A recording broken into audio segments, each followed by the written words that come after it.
regular basis. And why is he in Surrey so much? It's because he's seeking to earn the trust of all Canadians. It goes without saying that people move to Surrey because they want to do something big with their life. They want to build a dream that they couldn't do in their home country.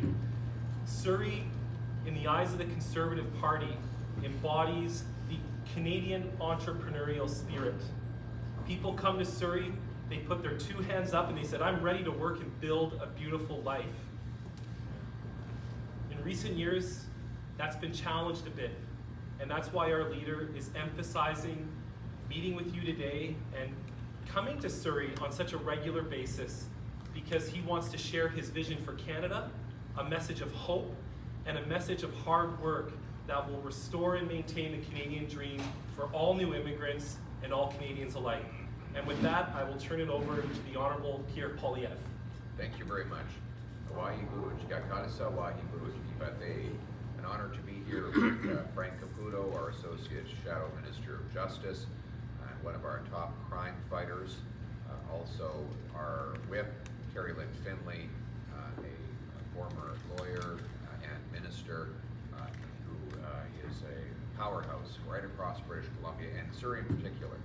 And of course, Mr. Viss, who you just heard, from whom you just heard, who is a great ally of the Punjabi community, and he even speaks a little bit of Punjabi. So Time to time. From time to time. But it is an honor to be back with all of you here today to talk about the Canadian Promise. The Canadian Promise that the country kept for me. I'm the adopted son of school teachers, born to a 16-year-old mother who couldn't raise me. Teachers adopt me, but they taught me that in Canada it didn't matter where you came from. It mattered where you were going, didn't matter who you knew, it mattered what you could do. That's the country my wife came to as a refugee from Venezuela. She started here in a tiny little apartment with her and 5 other family members, and her father got on the back of a pickup truck every morning and went out to a farm field to pick fruit. Now he co-owns a business. Her brother is now a soldier, her other brother a carpenter, her sister a nurse, and of course she is standing with me on the stage of the biggest and oldest political party in Canada, which proves you can come from anywhere and get anywhere in Canada. That was the Canadian Promise, and it's also the most important promise that Justin Trudeau broke. Unlike all the other promises he's broken, this promise was not his to break. It belonged to all of us. But we look around us today and we see it broken everywhere. Everything costs more. Work doesn't pay. Housing costs have doubled. Crime, chaos, drugs, and disorder are now common in our streets. He's made these problems worse with inflationary spending, printing $600 billion to fund his deficits that gave us the worst inflation in a generation. And now the fastest rising interest rates in monetary history in Canada. The Canadian households are now the most indebted by far in the G7. And that debt is colliding with higher rates as people renew their mortgages at oftentimes 2 and 3 times the cost. Families are watching their monthly payments go up $2,000 and $3,000 a year. Some are losing their homes. Others, like one family I met here, lost the father to suicide because he realized that his debts were so unpayable that he could not possibly face his friends and neighbors and tell them that he didn't repay. So he paid for it all with his life. People are living in tents. International students are being sold into human trafficking. They're living under bridges and on street corners. We have homelessness raging out of control. One lawyer in BC said that her clients are asking for her to keep them in jail. Call the authorities and say, don't let me out of because I don't know how I'll pay the rent. So that people now would rather be in prison than live in Justin Trudeau's housing market. That is how bad it has gotten after 8 years of Justin Trudeau. You know, it's now 50% cheaper to buy a house in the US than it is in Canada, even though they have 8 times the people to house on a smaller landmass. Vancouver's the 3rd most unaffordable housing market in the world, according to Demographia. And Toronto is rated by UBS, the International International Bank as the worst housing bubble on planet Earth. You could buy a castle in Sweden for the price of a 2-bedroom in Kitchener, just to show how crazy our prices have gotten out of range with every other country on Earth. This is 8 years after Trudeau promised to make housing more affordable. Furthermore, crime is up. Violent crime up 40%, shootings up 100%, gang killings up 110%. This is the result of the catch and release policies of Justin Trudeau and Jagmeet Singh. And now they're decriminalizing crack, heroin, cocaine, and other hard drugs. No wonder we have total chaos in our streets. 10 cities where drug addicts are seen face down on the pavement. Scenes that we never thought we would have in Canada. But this is the hell that Trudeau and Singh have unleashed in our country. But the good news is, Canada was not like this before Justin Trudeau, and it won't be like this after he's gone. We're going to turn the hurt that he's caused into the hope Canadians need by getting back to common sense. Common sense means bringing lower prices by axing the carbon tax to bring down gas, heat, and groceries. Capping spending, cutting waste to balance the budget, to bring down inflation and interest rates. We'll make work pay again by lowering income taxes, so you bring home more of each dollar you earn. Well, speaking of work, we'll allow our brilliant immigrants to work in their professions by bringing in a national Blue Seal testing standard for all the regulated professions, so that an immigrant doctor or nurse can take an exam, prove they're qualified, and get to work within 60 days of applying, rather than being stuck in a low-wage job. We'll also allow our workers to have more jobs in forestry, tidal power, LNG, oil and gas, mining, by speeding up the approval and permitting for mining and resource projects, so that you can get a permit within 18 months, not 18 years. That's how we will bring home these resource jobs to our country. And we'll fight for an end to the softwood lumber dispute, which is hurting Sikh forestry workers. Sikhs have a century-long history of working in forestry in British Columbia, and many of them are suffering now because of the unfair duties the Americans apply. When we were in office as Conservatives, we got a deal on softwood lumber in 100 days. Trudeau's had 8 years, still no deal. And we saw Trudeau getting the President of the United States disrespecting Justin Trudeau with his finger right in his face, treating him like a little boy. We don't need a Prime Minister who's treated like a little boy around the world. We need someone who can stand up and defend our workers. And we need to build homes again. We have the fewest homes per capita in the G7, even though we have the most land to build on. Why? Because we are the second slowest place to get a building permit on planet Earth. Development charges, delays, uncertainty, permitting, zoning, lawyers, consultants, all add $1.3 million to the cost of each newly built home in Vancouver. In Toronto, it's $350 grand. Montreal blocked 24,000 new homes because of not in my backyard or NIMBYism. We can't allow local bureaucracies to block affordable homes. My common sense plan will require local governments speed up and lower the cost of building permits, or they'll lose federal grants. I'll require all big major cities permit 15% more home building per year, or lose money from the federal government. Those that meet the 15% target will get a building bonus. And will require every federally funded transit station be permitted for high skyrise apartments, so our seniors and students can live right next to the bus or train. We'll sell off 6,000 federal buildings and thousands of acres of federal land to build homes you can support. We'll put more of our training dollars into the trades, not just into the professions and the universities, so that we have the builders we need to get the houses up and running. We're also going to bring home safety to our country, and that means ending Trudeau and Singh's catch and release system. They allow the same violent offenders to be released within hours of being arrested. The Vancouver police had to arrest the same 40 offenders 6,000 times. 40 offenders, 6,000 arrests in 1 year. That's 150 arrests per offender per year. Why do they keep getting out? That's 6,000 people hit over the head with a baseball bat, or stabbed, or robbed, because the same thugs keep getting released onto our streets. This is the result of Bill C-75, the catch and release law supported by Trudeau and Singh. My common sense plan: jail, not bail. Jail, not bail for repeat violent offenders. Those repeat criminals who are newly arrested on an offense related to violence will be ineligible for bail or parole until their sentence is done. And you know, the good news is we don't have a lot of criminals. The bad news is they're very productive. Now, if you take those 40 people off the streets of Vancouver, you have 6,000 less crimes.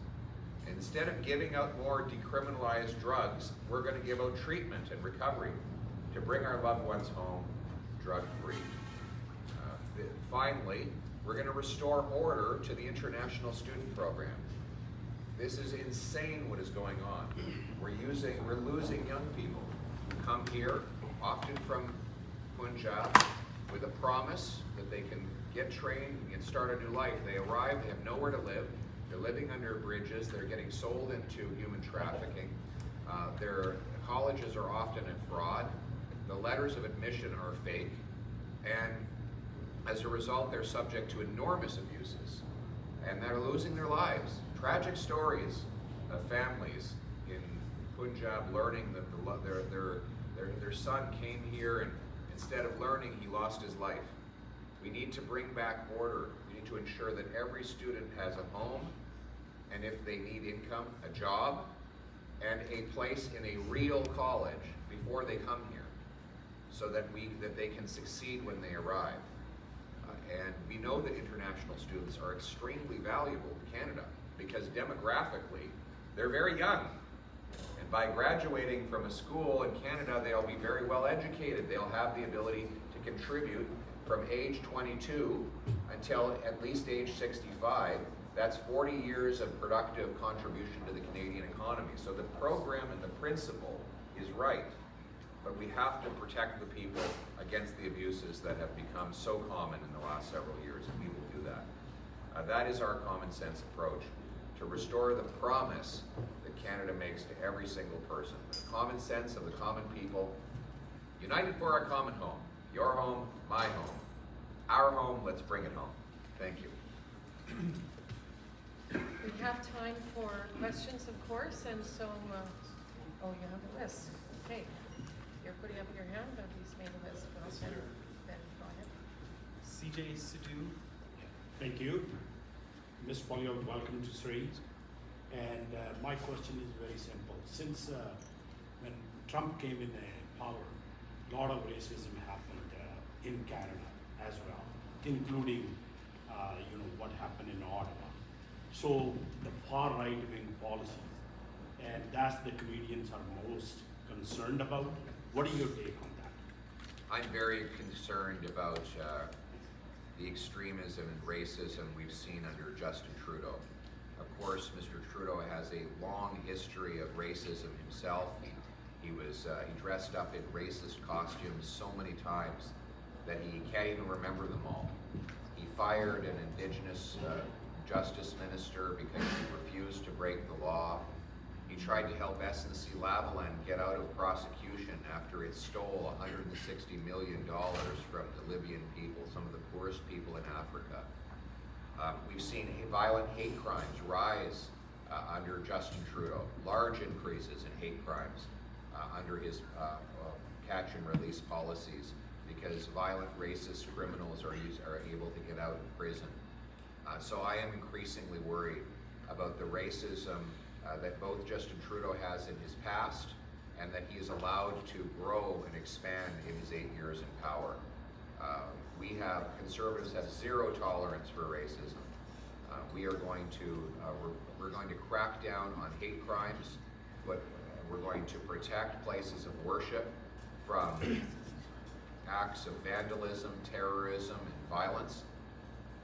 and we're going to restore the Canada where it doesn't matter your color of skin, your religion, whether your name is Smith or Singh, Chang or Charles, Martin or Mohammed, Poilievre or Patel. As long as you're prepared to work hard and follow the law in this country of ours, you should have the opportunity to do it. Thank you. Thank you. Gurpreet Singh next. Hi, I'm Mr. Poilievre. Yes. My question is regarding foreign interference.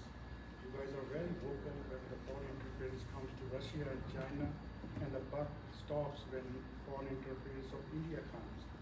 Even National Security Advisor Judy Thomas said India is a big actor in foreign interference, and the community here thinks Deep Singh Major, his murder, is somehow related to foreign interference of India. Your party, you don't speak of it. We're against all foreign interference from any government, from any country in the world, friend or foe. No country should ever be allowed to interfere in our politics. And that would include Beijing, it includes Russia, it includes India, it includes America, it includes any other country in the world. None of them have any business interfering in our politics. And in fact, our party has been pushing for a foreign influence registry so that if anyone is paid by a foreign government to influence our politics, they would have to register and be publicly exposed. But why hasn't Mr. Trudeau brought in that registry? What's he covering up? And as for the murder you talk about, why are these things being allowed to happen in Canada? I mean, Trudeau is in power. Why hasn't he done anything about it? He's been in power for 8 years. He hasn't done anything about these issues. But we're the ones proposing practical solutions to stop foreign influence from all governments anywhere in the world, friend or foe. Nobody has business interfering in our politics, period. Jagraj Singh. Mr. Poilievre, as you just mentioned about the international students, Yes. how they are contributing and how much they have contributed in the past. We are Yes. Almost everyone aware, like their contribution to the Canadian economy. The current federal government, they're planning or they proposed maybe they're going to be put freeze on new international students coming to Canada. So if you come into power, will you stop international students or will you slow down the pace or will you continue or will you try to find new policies so that they can indulge in the system? So we won't stop at the international student program. It's a very good program, and when it's well run. What we will do is with all of our immigration and visitor policies, all of them are going to be based on a bottom-up approach, not a top-down approach. What does that mean? We need to bring in the number of international students for which there are real seats at real educational institutions, for which there are jobs to provide incomes to those who cannot otherwise pay, and for which there is enough health care. So what I will do when I'm Prime Minister is I'll reform the system so that an international student applicant will have to show they have a real admission letter from a real educational institution, that they have a place to live, and that if they don't have enough money in their bank account to pay their way, they have a job locked up so that when they get here, they have income to pay. And as long as they meet those requirements, then that's not a problem. But we need to ensure that right now we have chaos because young people are arriving often without a real seat at a real educational institution. They don't have a home to welcome them. And they don't have a job to pay their bills. So now we're seeing them lining up at job fairs, huge lines.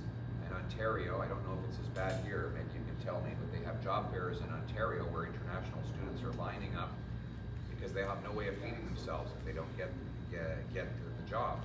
So what I want to do is make sure people who don't have resources to pay their education and stay prove that they have a job before arriving so that they can pay their way and be healthy, happy, and successful in Canada. Next we have Sarbaraj Singh Callan. Yeah. Mr. Poilievre, my question is also on foreign interference. In the month of June, there was a tragic killing in the place of worship in Siri. Sikh activist Poilievre was gunned down in the place of worship. So some community members raised concern about the Conservative Party relatively remains silent on this issue.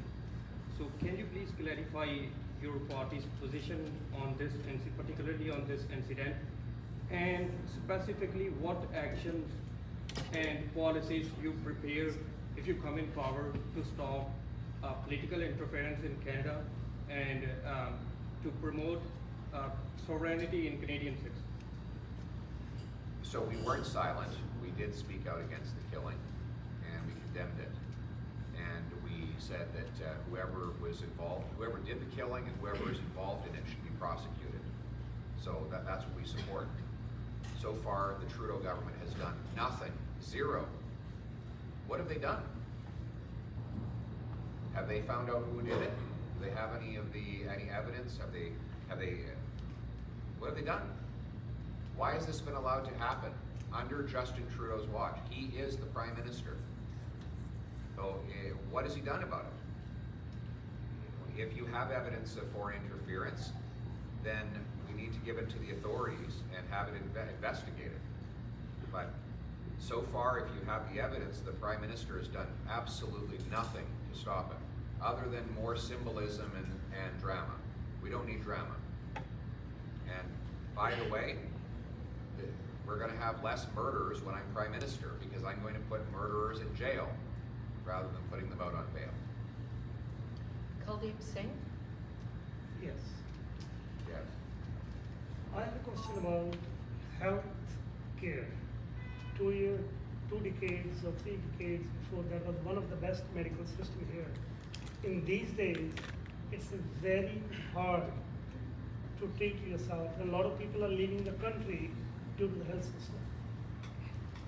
As per average Canadian, 100,000 people, around 112 family doctors are required. In British Columbia, especially in the city of Surrey, which is a growing city all over the country, they have only 59 family doctors. There's no family doctor, there's no treatment in the emergency. What is the magic you are going to do to fix this problem? As doctor or a health specialist is coming from India or abroad, any other country, they are driving taxis. Engineer is coming, he is working on the 7-Eleven. Scientist is coming, he is working on the gas stations. If somebody is already coming on LMIA, and he's coming on the basis of doctor, but he's not being provided a service of doctor. If your government is coming, what you are going to do, what kind of magic you are going to do to improve this health system, which is screwed up very badly? Well, I agree with you. It is totally screwed up. After 8 years of Justin Trudeau, our healthcare system is worse than ever before, and wait times have doubled.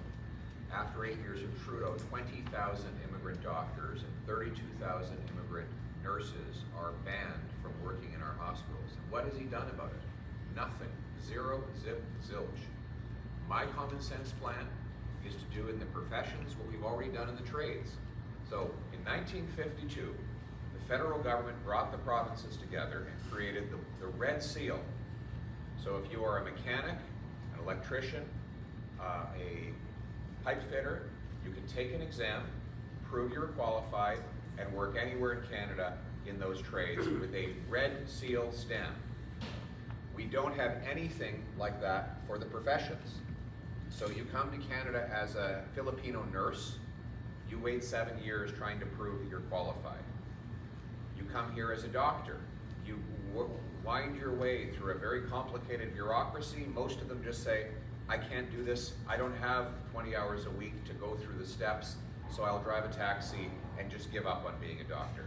I met a doctor the other day in Ottawa who came here from India, and he actually commutes to Dubai and practices medicine there, but they won't let him practice medicine here. Wow. So he actually flies and spends 10 days away from his family in Canada, and he goes to Dubai and does surgeries, then comes back, and in Ottawa he has to work as a technician at an eye care center. So here's my common sense plan. A blue seal exam for every regulated profession. And that way, just like the Red Seal for the trades, a person could take the exam, prove they are qualified, get the blue seal stamp, and then work anywhere in Canada. I'll also back up 30,000 small study loans for immigrant doctors and nurses and other professionals that need to take time off work in order to train up to the Canadian standard. You can have some money in your pocket.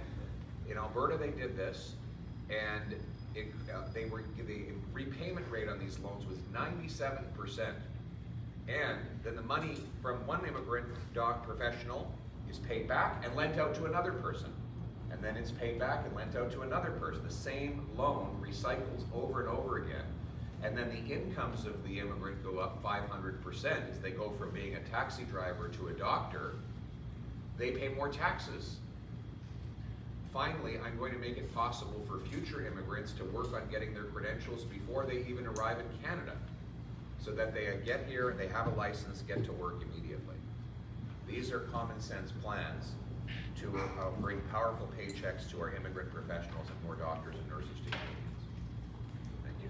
Dr. Gurvinder Singh. Thank you. First of all, thank you very much. As we know, the last 100 years, it's did a lot of things in Canada for prosperity development. And I am very happy when I listened your first comment with the starting Vaheguru Ji Ka Khalsa, Vaheguru Ji Ki Fateh. So that respect is matter. Thank you. My question is regarding one side business and the other side is human rights. Yes. No doubt China, India and other countries, developing countries, lot of business chances are there. But few months ago in Parliament, a unanimous genocide motion passed which is regarding the China minorities, Muslim killing in China, which is not acceptable. But on the other hand, in 1984 and till from that up to now, the minorities in India, Sikh genocide 1984, 1,000 people are killed, gang raped, and other minorities are also in the risk. So if you will be the Prime Minister, what Trudeau doing, we see everything. But if you will be the Prime Minister, would you think that you will bring the motion for Sikh genocide in India unanimously? I'm not proposing any such motion. I'd have to study and learn more about your view of this matter. But my view is that genocide everywhere and always is wrong, and we condemn it when we see it, when we understand the evidence for it. But you know, we'll stand up for human rights everywhere in the world, including here at home, and that's the approach that we have taken. We have not seen any motion like that from any political party, though. Amarpal Singh. Yes. Thank you for raising the question and awareness from Canadians. Yeah, I have a similar question, and just to add up, like how to balance the human rights and business, right? And how you balance, and the next question is later, how you balance the import and export. Is the import and export is a big difference, right? And Canadian manufacturing industry is not very strong, and we are dependent on the other countries. And they are investing in other countries for the development. I don't know why they do it. Instead of promoting their own industry in Canada. And we can't balance it for the human rights. We have to ignore it, the human rights violation in other countries. Why not we encourage our own industry? And we are not dependent just on other countries. What we saw in the COVID, we are dependent on other countries. Yes. And they raised the, from $1,800 container is $2,600. Price, and we like suffer of inflation because of that, Yes. and still suffering. We need to bring home production to Canada to be less reliant on the rest of the world. The problem is right now we have one of the most unproductive economies in the OECD. Productivity is measured by the GDP per hour worked, and our productivity is lower because our workers get less investment. So in the States, the average company invests $30,000 in tools and technology for every worker they have, 30,000. In Canada, it's 15,000. So our workers get less tools and technology to produce goods and services. And that's why we're less productive. To compensate for that, we're buying more from the rest of the world, bringing it into this country. The only way to bring home that production is to reform our taxes and remove red tape so that our businesses can invest more here at home and we can produce more of our own goods on our soil. We have no excuse for how unproductive we are. We have more resources per capita than any country on earth. We live right next to the biggest economy the world has ever seen. We have 4 coasts, the 3rd biggest supply of oil, the 5th biggest supply of natural gas, the 6th biggest supply of lithium for electric car batteries, among the most timber and lumber of any country in the history of the world. We have the 5th biggest supply of farmland per capita. We have everything we need right here, but we have government taxes and red tape that prevent us from producing on our soil. That's why we're so reliant. My common sense plan is to cut taxes and remove red tape so that we can encourage and reward businesses to bring home production to our country so that our people get the benefits and our nation is self-sufficient. Chola, Saab. Welcome, sir. Thank you. My question is, what do you think about minister's statement blaming housing issue on international students? Do you believe putting cap on international students is the solution, or are there any factors to that? Well, who runs the international student system? It's the Trudeau government. They run it. So the incompetence is incredible. They lost track of 1 million people. Did you hear about this? Yes. They actually lost track. They underestimated our population by 1 million people. How do you lose 1 million people? I mean, I've lost my keys. I've lost my wallet. I've never lost 1 million people. But this guy was, you know who it was? It was Sean Fraser. He was the immigration minister. And what was his punishment for losing 1 million people? He's now the housing minister. This is the guy that's going to fix the housing crisis. Yeah. Unbelievable. No, there's total incompetence. We need international students. But let's set up the system so that we know they have a home, a job, and health care if needed before they arrive. That's how we get back to the common sense system that always worked and made our international student system the most envied in the world. And that's what I will bring home. My second question. We're going to go through first. Sorry, Parmeet, we have time. camera. Hi. Hi. Hi, Mr. Pierre. So my question is regarding the G20 summit, which happened recently in India, and our Prime Minister made an appearance in that. So although there has been lack of bilateral meeting between 2 Prime Ministers, and there hasn't been any effective trade happening between both countries. Now I know there are human rights issues, but the business is also important to the country. What would you, according to you, what were the shortcomings and how it could be improved? Because now it has been second time, it's been 8 years, and that relationship has not been cemented. We need competent international relations. Canada, look, we need to sell our products into India and the rest of Asia. We have uranium. We have the biggest supply of uranium in the world, which can power nuclear plants to shut down coal fire and reduce climate change.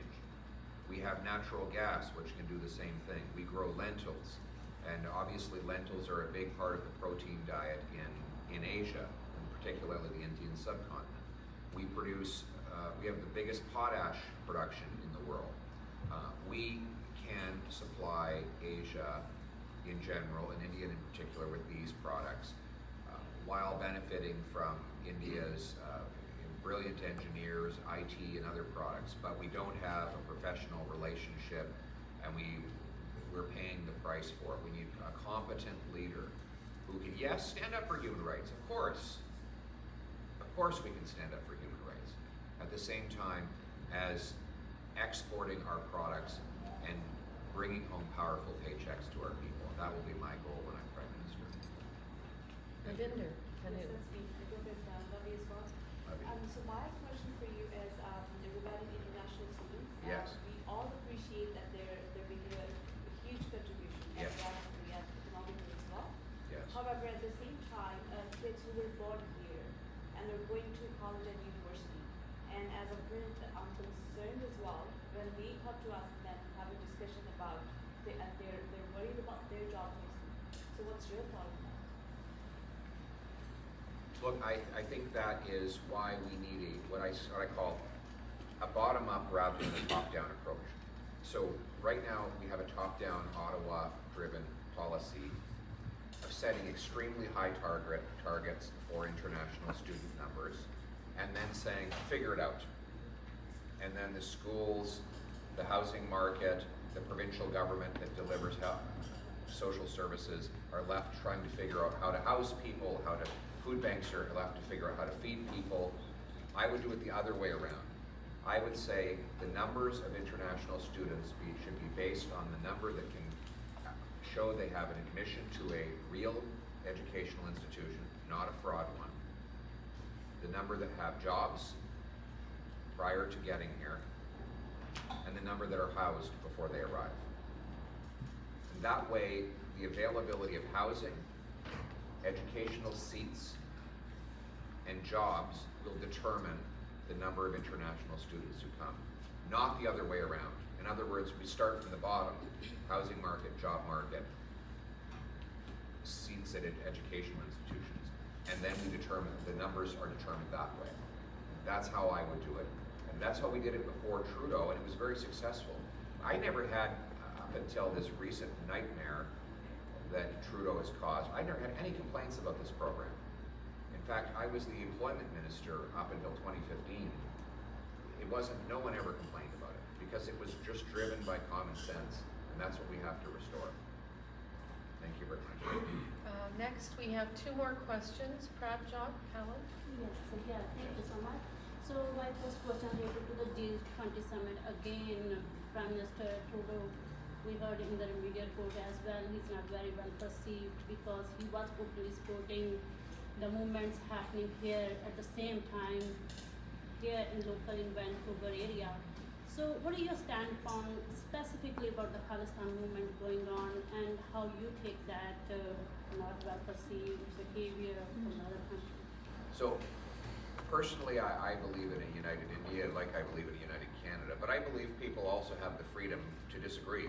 So if you believe in the Khalistani cause, you have the freedom to express yourself, just like Quebec separatists have the freedom to express themselves in Canada. We even let them have seats in the House of Commons. So that's how I believe in freedom. I want Canada to be the freest country on earth. You can express any opinion, even opinions I don't agree with. That those opinions have to be expressed peacefully, but they can be freely expressed. That's the approach I will take. Freedom for everyone. Debbie from Yeah. Connect FM. Yeah, hi, Mr. Poilievre. So my question is regarding the voting on this policy that prohibits people under 18 years of age for this life-altering surgical interventions. And do you think this policy is becoming a law? Do you think this policy? Do you see this policy as becoming a law? Right now I'm taking some time to study that policy to come to the right solution. We have to question the jurisdiction, which level of government is responsible for it. But I will, once I've had a chance to carefully study the policy that was passed by the Conservative Convention, I will be making my position clear. Thank you. Thank you all very much today. We've run out of time, but we do have time for a group picture. So if you want to be part of that, we're going to do that probably here where it's all set up. But we thank you for your time today. Seats for the ladies.